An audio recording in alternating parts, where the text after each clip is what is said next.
24 oras. Gano'n ko ba ito? Susunod, truck na iiwasan sana ang papalikong truck. Ay! Sumalpok sa gusali.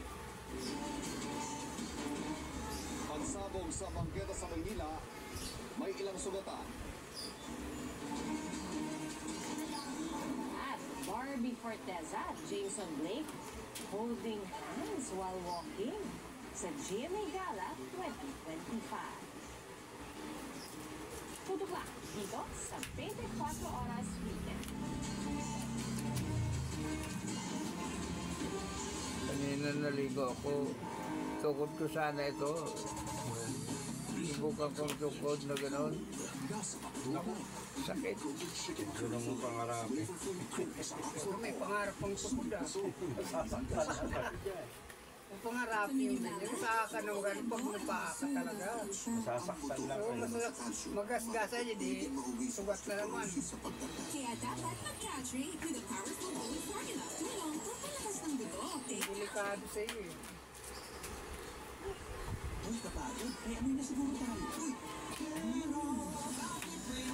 Perfume bango all day with Downy, okay? Gusto mo mag-milk ng perfume bango all day? Hey guys, I'm here with Kate and Bea. Bad timing ng kape? Baka dandruff yan. Use Head and Shoulders every day. Prevent dandruff and kape from coming back. And stay up to 100% dandruff-free every day. Head and Shoulders. Nagtatambakan ba kayo? Minsan. Manggaan ng truck at pick-up truck sa Cotabato na uwi sa away kalsada. Sa magkakasamaan pa rin sa babaeng bibili lang sa tindahan matapos madamay sa salpukan mental ba ng na? dalawang truck. Ang mga disgrasya sa probinsya Bira. sa pagtutok ni Dano Tingkungko. Isang buwan. Kita sa CCTV ang isang truck na huminto sa National Highway sa Barangay Bago sa Ibahan, Pagkaindin. Batangas kahapon. Tayo ito nagdamulan ito Sa ako. kabilang lane. Dalawang. Nung may paparating na isa pang truck. Kung hindi pa tumigil talaga kahit sa bahay, di ako lumalabas. Pero pagkabig nito, sumalpok ito sa konkretong pader ng isang